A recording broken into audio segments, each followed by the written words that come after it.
भाई जो गुरु वचन पे डट गे, कट गे फंद 84 के। उदाहरण दिया गुरुदेव भगवान ने इस बात को समझाने के लिए। मोहम्मद साहब के मेराज यानी ऊपर की यात्रा का वर्णन। मोहम्मद साहब मेराज को गए, एक क्षण में ही सारे आकाश का भ्रमण करके नीचे आ गए। एक क्षण में यानी पलक झपकने जितनी देरी में। नीचे आने पर लोगों से अपना सब हाल कहा। किसी किसी ने तो मान लिया पर बहुत सो ने नहीं माना। सुल्तान रूम ने तो इस बात के ऊपर तनिक भी विश्वास नहीं किया। उस समय जो वहां का सुल्तान था, जो राजा था रूम, उसने बिल्कुल भी हजरत मोहम्मद जी की इस बात पे यकीन नहीं किया। मोहम्मद साहब की बात को बिल्कुल झूठ समझा। बहुत दिनों तक ऐसा ही अविश्वासी बना रहा। एक दिन एक फकीर बादशाह के सामने आकर कहने लगा कि ईश्वर में सब शक्ति है, वह जो चाहे सो दिखलावे। अब इस अल्लाह कबीर सुप्रीम गॉड, इसको चिंता है भाई और बहनों। ये शैतान नहीं चाहता कि कोई विश्वास करे। ये शैतान चाहता है सब इसी प्रकार से भक्ति और भगवान से दूर हो जाएं, परमात्मा के ऊपर से सबका अविश्वास हो जाए।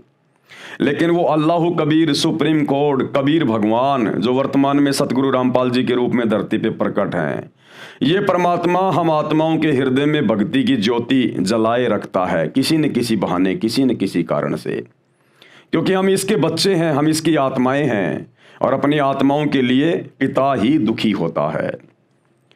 तो इस बात पर विश्वास करवाने के लिए अल्लाह कबीर को पता था कि अगर इस बात पर जो हजरत मोहम्मद लोगों को बता रहे हैं, अगर इस बात पर लोगों ने विश्वास नहीं किया तो ये मुसलमान पंथ नहीं चलेगा, ये इस्लाम नहीं चलेगा। कोई भी व्यक्ति मुसलमान बनना स्वीकार नहीं करेगा, और ये शैतान सबको अविश्वासी बना देगा, नास्तिक बना देगा। क्योंकि परमात्मा ने तो वर्तमान समय तक, ये जो 1997 का जो समय था, ये वो समय था जिस समय परमात्मा ने भक्ति को फैलाना था। ये पूर्व निर्धारित समय था।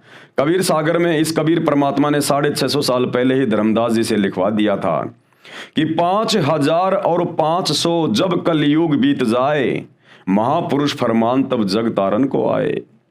कि जब कलयुग का समय 5505 वर्ष बीत जाएगा, तब वो कबीर अल्लाह धरती पे आएगा, अपने यथार्थ 13वें कबीर पंथ की शुरुआत करेगा, अपनी आत्माओं को सच्चा ज्ञान देके सतलोक लेकर जाएगा।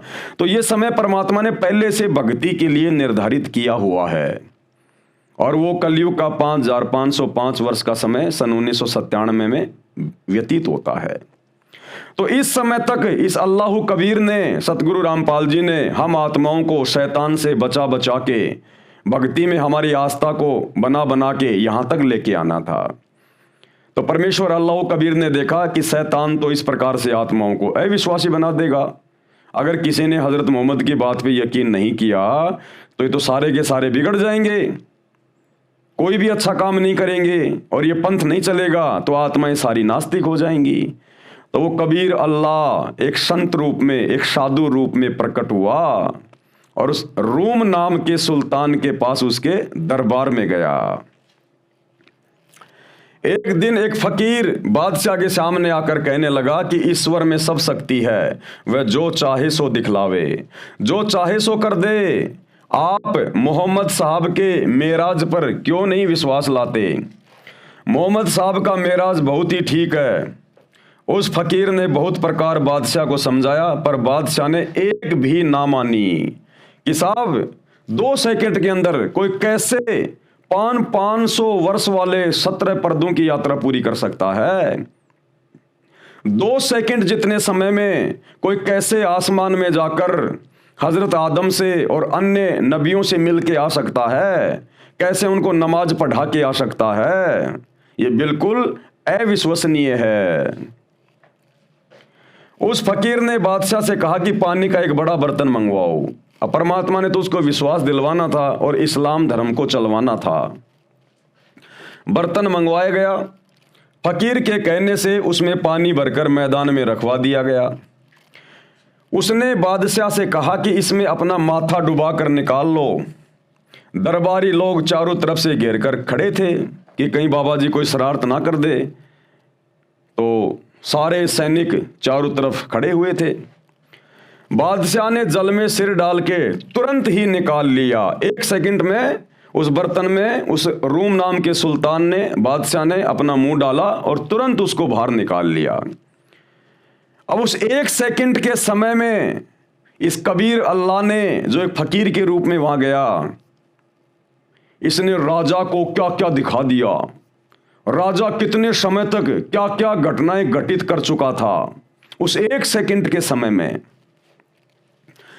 बादशाह ने जल में सिर डाल के तुरंत ही निकाल लिया, यानी 1 सेकंड में। सिर निकालते ही उस फकीर के ऊपर गुस्सा करके बहुत झुंझलाया, कहा कि इस फकीर ने मेरे ऊपर बहुत कष्ट डाला था। अब जैसे सिर बाहर निकाला तो सिर बाहर निकालते ही वो रूम नाम का सुल्तान कबीर परमात्मा के ऊपर, जो जिंदा बाबा के रूप में, वो साधु के रूप में थे वहां पर, जिन्होंने राजा का सिर पानी में डलवाया था, उनके ऊपर गुस्सा करने लगा, झुंझलाया कि इसने मेरे को बहुत ज्यादा दुख दिया, इसने मेरे को बहुत ज्यादा कष्ट दिया। तो कबीर अल्लाह जो साधु के रूप में थे, उन्होंने कहा, महाराज मैं तो जहां खड़ा हूं वहीं खड़ा हूं और आपके सैनिक इस बात के गवाह हैं, मैंने तो आपको हाथ भी नहीं लगाया। तो राजा ने अपने सैनिकों से पूछा, तो सैनिकों ने कहा कि महाराज बात बिल्कुल सही है, हम सब यही खड़े हैं, इसने तो आपको छुआ भी नहीं, हाथ भी नहीं लगाया। अब उस 1 सेकंड के समय में उस राजा के कई कई जन्म बीत गए, ऐसी घटना दिखा दी परमात्मा ने। तब उस रूम नाम के सुल्तान ने विश्वास किया कि अल्लाह जो चाहे सो कर सकता है। फिर हजरत मोहम्मद की बात पर उन्होंने यकीन किया। सिर निकालते ही उस फकीर के ऊपर क्रोध करके बहुत झुंझलाया, कहा कि इस फकीर ने मेरे ऊपर बहुत कष्ट डाला था। फकीर ने कहा, आपके सब आदमी यहाँ खड़े हैं, मैंने आपको कुछ भी नहीं किया, मैं अलग खड़ा था, इन लोगों से पूछकर देखिए। लोगों ने भी कहा, हाँ हुजूर, ये फकीर तो अलग ही खड़ा है, इसने कुछ भी नहीं किया।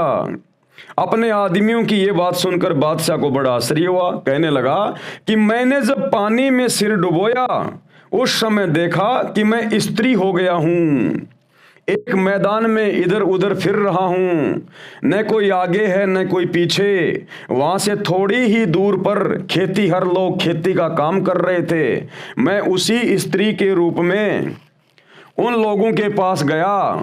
उन लोगों ने मुझे अकेला लावारिस जानकर अपने गांव में चलने को कहा। वहां पहुंचकर एक युवक के साथ मेरा विवाह कर दिया, मैं उसके साथ रहने लगा। उसी अवस्था में बहुत से लड़के और लड़कियां उत्पन्न हुई।